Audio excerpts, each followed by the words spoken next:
information with our homicide unit.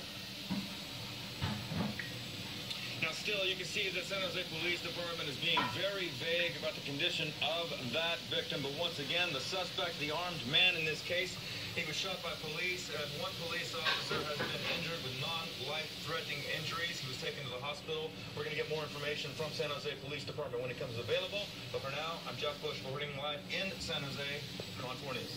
Thank you, Jeff. Grant? I really quickly want to show you where this has been impacting people. This is where the suspect right here took his hostage, forced her into a home on Camden Avenue. This is a busy street, especially during the rush hour when it was really going crazy. Densely populated neighborhood in South San Jose. Nearby Stratford Middle School moved all its after-school activities inside. Parents were allowed to come get their kids. At one point, traffic on northbound Highway 85 here was not allowed to exit in that area. Fortunately, things have calmed down.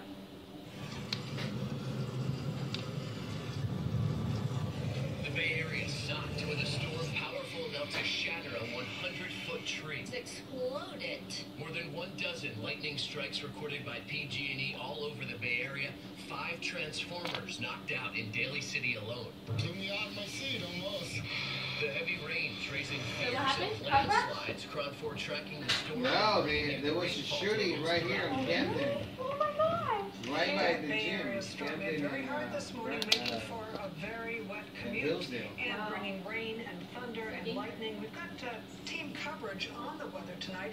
KON 4's Charles Clifford is live in Pacifica with more on the landslide dangers from the rain. But first, Diane Tuazon is here, and the big question, more rain coming tonight, Diane? Yeah, we got some light rain showers headed our way. In fact, if you want to take a look at our current conditions right now, if we pull out, we have partly cloudy skies along the inland locations, but mostly cloudy for the peninsula and also the East Bay shoreline cities. So rainfall totals got anywhere between 3/10 of an inch to 4/10 of an inch all across the East Bay there. And then as we transition to storm tracker, showing you what we can expect, we've got already light rain showers headed into the South Bay, so parts of the peninsula right now, and then head into San Jose. These are light rain showers, moderate rain showers. You can see kind of lingering off to the coast here. That will continue to move forward to our region in the next couple hours or so. And that's pretty much it. We're done with the rain for now until later on in the week. You'll see that in the 7-day forecast. But a look ahead for you by 9 p.m. That 30% of chance of showers continuing. 7 a.m. tomorrow morning, partly cloudy skies. A chilly start to your morning tomorrow, so bundle up before you head out. Noontime, mostly sunny conditions, slowly approaching the low 60s with your daytime highs. Satellite radar image showing you where we're dealing with. We're dealing with that weak Pacific storm system coming down there, and as it continues to move into our region, that's what's going to give us that 30% chance of light rain showers I was mentioning. So again, the rest of the evening, expect that around 5 a.m. tomorrow morning. Overnight lows dealing with the low 40s here. 42 Concord, 43 Pleasanton, 47 for Antioch, 50 for Oakland, and 50 for Richmond as well. San Francisco should be a nice 50 degrees. Tomorrow at 3 p.m., your daytime highs pretty much similar to today's daytime highs. Low 60s all across the map. Then the next 3 days for you, we're dealing with Tuesday at 63 daytime highs, Wednesday at 61, Thursday 64. But I'll talk about when we can expect another round of showers in your 7-day forecast when I return. The rain, of course, good news for a drought-stricken California, but it could also create problems like flooding and mudslides. While forecasters can sometimes warn people about flooding, there is no system in place to predict landslides. But now a team at the USGS is trying to create one. KON 4's Charles Clifford is live in Pacifica to explain. Charles? Yeah, well, we'll get real-time alerts for things like hailstorms, lightning, wind. But what if we could receive real-time alerts for landslides? It's not happening yet, but the USGS is working on a project over the winter that could move us towards making that a reality. In much the same way we have rainy and dry seasons, the Bay Area also has a landslide season. It generally starts in October and ends in May. Landslides can be big or small, fast or slow, and they are very hard to predict, but maybe not impossible. We are watching. Jonathan Stock is a geomorphologist with the USGS. He's heading up a research project with the goal of learning how to anticipate landslides. To that end, he and his team have placed sensors like these in 4 locations around the Bay Area that are notorious for having unstable hillsides: Marin County, Castro Valley in the East Bay, the hills of Pacifica, and San Bruno. After 4 years of drought, the earth in these areas is very dry, as low as 10% moisture content. As rain falls on the ground this winter, the soil will soak up the moisture like a sponge. That then creates what we call positive pore water pressure in the soil. That's kind of like the pressure you feel on your ears at the base of the swimming pool. Those are the pressures that cause landslides. The sensors will record the moisture content of the ground in real time and send that data back to the research team. But at this point, the information that's collected is only available to the USGS. Stock says that's because there's still a lot to learn before they can confidently predict landslides. But if it looks like a particular location is reaching a breaking point, they will share the information. And if it gets to the point where we believe there is a clear and present danger to folks, then we'll work with National Weather Service. They'll issue an alert or warning based on that data. All right, back live now. The USGS also says that the test that's being done over the winter is being funded on a very modest budget. In order to build a real landslide detection network, it will take considerable funding. In Pacifica, Charles Clifford, KRON 4 News. Well, look out for, thank you very much, Charles, but look out for a falling redwood. A woman in San Mateo barely escaped injury when a 100-foot-tall redwood tree exploded around her after being hit by lightning. Grant Lotus is here, and this is a pretty dramatic video, Grant. Yeah, this wasn't one of those baby redwoods. This is a huge tree. And she was walking outside as the lightning was coming down. Talk about a scary situation. You see what's left of the tree right there. It happened early this morning. Hundreds of splinters and chunks of this tree now scattered across this morning. When the sky erupted, there was a bright red flash. She says what sounded like an explosion was followed by what felt like thousands of wood splinters. I think 1,000 feet up. And at that moment, my hair gets static because from the lightning. Yeah, from the lightning. So my whole body just got numb and don't know what to do. Your light flashing before your eyes. A big piece of wood did come flying through a window in the home. There wasn't a ton of damage to the home, but a big piece did fly in there, landing on her bed. Fortunately, Simone was not in that bedroom. No one was hurt, Catherine. Well, lightning knocked out power to thousands of people in Daly City. PG&E crews had to replace 5 transformers, for example, wiped out at 8:30 this morning. And neighbors say they saw and heard the lightning and thunder, and then lights went out. About 3,000 customers were affected in that one incident. Sounds like boom. It's something right there, baby. 2-3 blocks away from there, because I was in the kitchen, because I live in here, and that's what I saw.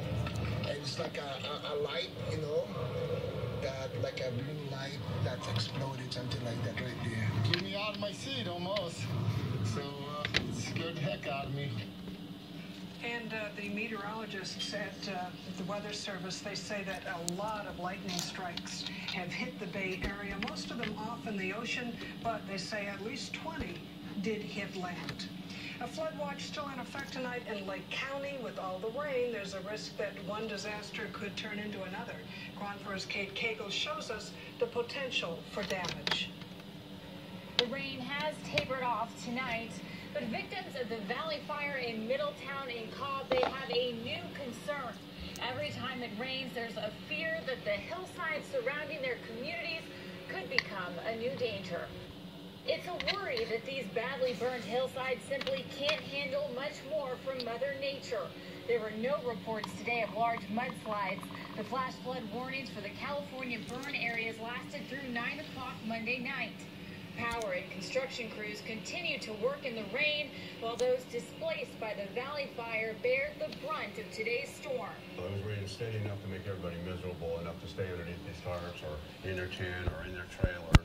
Mike Thompson is a renter who's been priced out of apartments because of rising housing costs. He's one of a couple dozen families living in a tent city in Hidden Valley Lakes. He's trying to get a roof over his head as quickly as possible. In another 2 weeks to a month, it's supposed to get down into the 30s. It's not a place you want to be. Meanwhile, the deadline to apply for FEMA assistance is quickly approaching. Right now, Valley Fire victims have just 2 weeks to get their applications in. Reporting from Middletown tonight, I'm Kate Cagle, KRON 4 News. And you can stay connected on the latest forecast with KRON 4's mobile weather app. You can get full forecasts, check what the weather will be like anywhere in the Bay Area.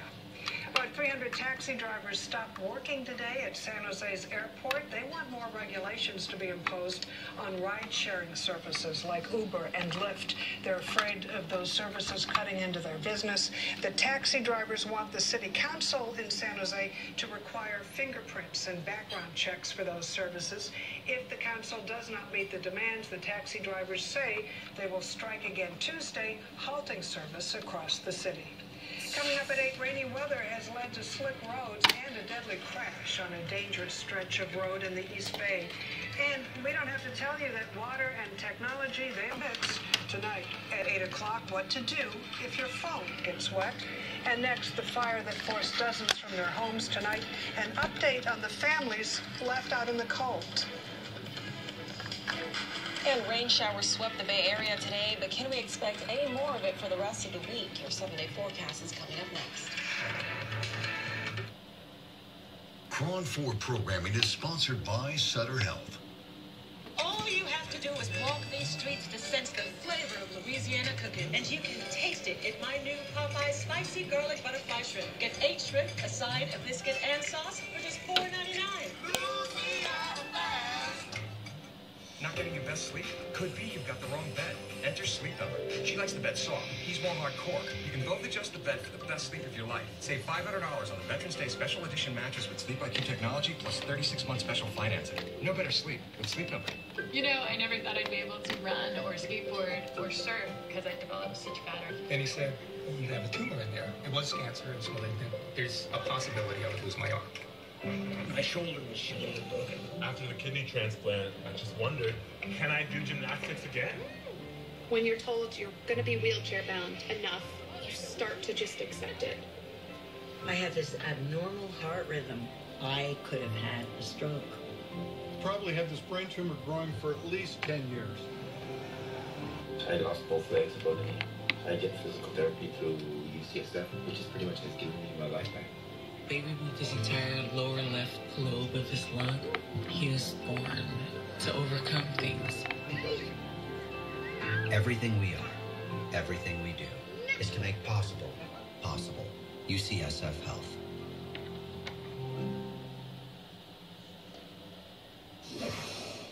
New at 8, cleanup is underway for victims of Sunday's Mission fire. The number of victims has increased since yesterday. Cron 4's Alicia Reed is in San Francisco tonight. The Red Cross is helping those families.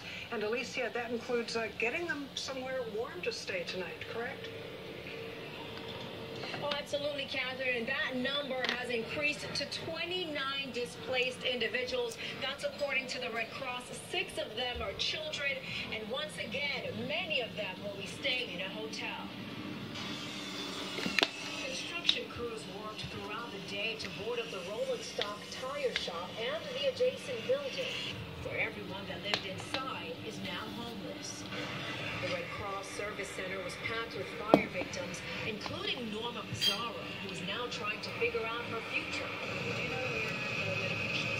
She had a rough time after Sunday's fire, waiting hours for Clarence to go back inside the building in order to grab her life-saving medication. Oscar Pele, who shared an apartment with his mother and father, was also at the Red Cross this evening, but tells me they're now looking to stay with family out of town. The disaster relief organization is working to find long-term housing for victims and referring them to other agencies. For now, many of them are staying in a hotel for about 3 nights before transitioning. Meanwhile, on 16th and Shotwell Streets, a fence has been placed around the sidewalk for safety reasons.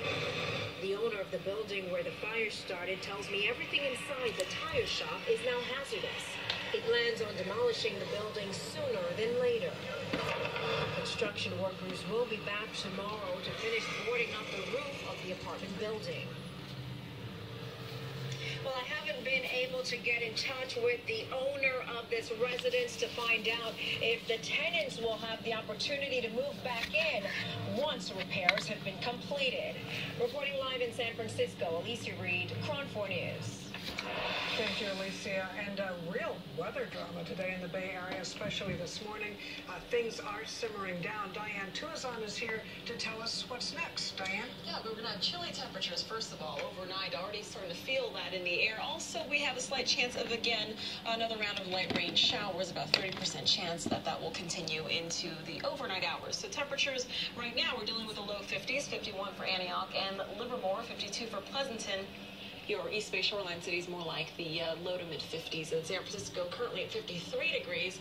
Wind speeds, as I mentioned, picking up slightly. We have that onshore breezy effect there because the storm system is moving out east. So that's typical to pick up the wind speeds just about where they are. 15 for Oakland, 13 miles per hour for Hayward, and also 14 for Half Moon Bay. And then as we transition tonight into tomorrow around noontime, again, we have a slight chance of